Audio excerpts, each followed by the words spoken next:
এই মন্ত্রণালয়, এই ভিএমইটি এবং এনজিওরা যেইভাবে আমাদের উপর অন্যায় অবিচার জুলুম করে আসছে, আমরা এক এক করে সহ্য করে আসতেছি। কিন্তু এক পর্যায়ে আমরা দেখলাম যে আমরা খাদের কিনারে চলে গিয়েছি। আমাদেরকে যদি এই মুহূর্তে আমরা যদি ঘুরে না দাঁড়াই, এই মুহূর্তে যদি আমরা প্রতিবাদ না করি, এই মুহূর্তে যদি আমরা আন্দোলন না করি, এই মুহূর্তে যদি আমরা আপনাদেরকে একত্রিত না করি, তাহলে আমার মনে হয় আমরা আমরা আমরা অস্তিত্ব সংকট আমরা ফিলির হয়ে যাব। আমরা কোনো অবস্থাতেই এখানে লাইসেন্সের মালিক হিসাবে আমরা থাকতে পারবো না।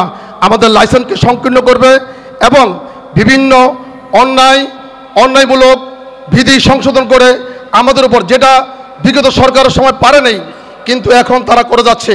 আর যদি আমরা একত্রিত না হই তাহলে আমরা কোনো অবস্থাতেই এই সেক্টরে আমরা টিকে থাকতে পারবো না। তাই আমরা আজকের এই প্রেক্ষাপটে আপনারা জানেন ভাইরাতে একটি সুন্দর প্রতিযোগিতামূলক একটি নির্বাচন হওয়ার জন্য বর্তমানে ভাইরার যেই যারা নেতৃত্বে রয়েছে তারা সবসময় প্রতিশ্রুতিবদ্ধ ছিল, আমরা তাদেরকে সহযোগিতা করেছি। এই হাউজে যারা রয়েছে আমরা সবাই চেয়েছিলাম ভাইরাতে একটি অংশগ্রহণমূলক নির্বাচন হোক, যেই নির্বাচনের মাধ্যমে যারাই আসুক না কেন ভাইরার নেতৃত্ব দেবে এবং আমাদের সমস্যার সমাধান করবে, তারা কাজ করবে। দুঃখজনক হলেও সত্য, এই ভাইরাকে 5 থেকে 6 জন লোক আজকের এই ভাইরাকে বারবার মামলা মোকদ্দমার মাধ্যমে ভাইরাকে প্যাকেট করে রেখেছে। ভাইরার এই কমিটিকে কার্যক্রম করতে দেয়নি।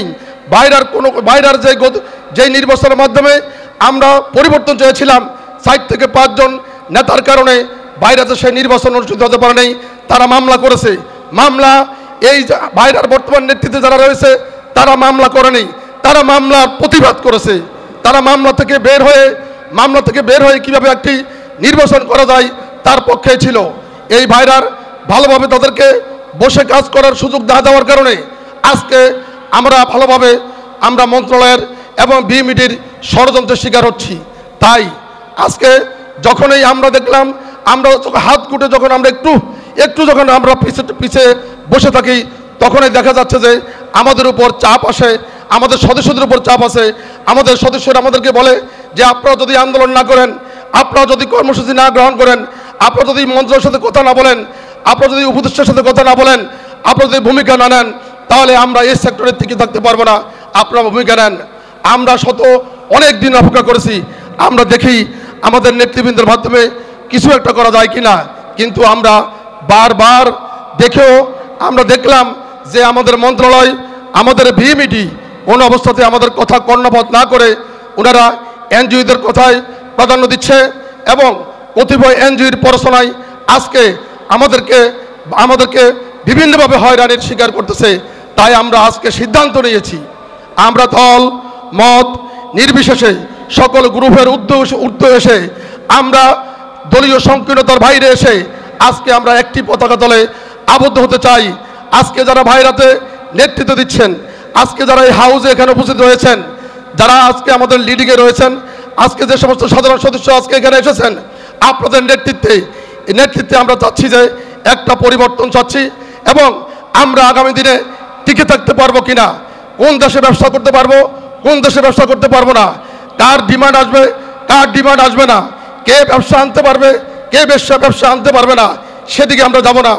আমরা এখন আমাদের লাইসেন্স টিকে থাকবে কি না, আমাদের লাইসেন্স শ্রেণীবিন্যাস করে আমাদেরকে এখান থেকে বের করে দেবে কিনা, আমাদের টুকরো অজুহাতে আমাদের লাইসেন্সের সার্ভার বন্ধ করা হচ্ছে কিনা, আমাদেরকে বিভিন্নভাবে বিভিন্ন জেলাতে অভিযোগ দিয়ে হয়রানি করা হচ্ছে কিনা, আমাদের সার্ভার লক করা হচ্ছে কিনা, আমাদেরকে কর্মী যদি বিদেশে কোনো সমস্যা হয় আমরা বৈধভাবে শ্রমিক পাঠানোর পরও যদি সেই শ্রমিক বিদেশ থেকে অন্য দেশে চলে যায় অথবা অবৈধভাবে যদি কোনো দেশে যায় এবং অবৈধভাবে যদি অন্য দেশে তৃতীয় কোনো দেশে যায়, সেই অভিযোগও আমাদের উপর নিক্ষেপ করা হয়। তাই এই সংকট মোকাবেলার জন্য আমরা মনে করি আজকে সময় এসেছে আমরা ঘুরে দাঁড়াবো, আপনাদের সমর্থন চাচ্ছি। সেই হিসাবে আপনারা জানেন দীর্ঘ মাস পর্যন্ত তারা মন্ত্রণালয় চেষ্টা করে আসছে সৌদির বিজনেস, আপনারা জানেন আমাদের মহিলা বিজনেস টোটালি বন্ধ করে রেখেছে ইচ্ছাকৃতভাবে। আপনারা জানেন 2012 এবং 13 অভিবাসী আইন এবং মানব পাচার আইন বিগত সরকার পারেনি, যে সরকার এত চেষ্টা করেও ইমপ্লিমেন্ট করতে পারেনি। কিন্তু 5ই আগস্ট পরিবর্তন হওয়ার পরে আমরা মনে করেছিলাম বৈষম্য বিরোধী ছাত্র আন্দোলনের পরে ফসল যেই সরকার এসেছে, সেই সরকার আমাদের মধ্যে, কর্মীর মধ্যে, আমাদের মধ্যে নিয়োগকর্তার মধ্যে, আমাদের মধ্যে দূতাবাসের সাথে, আমাদের সাথে এবং বিদেশের এজেন্টের সাথে বৈষম্য সৃষ্টি করবে না।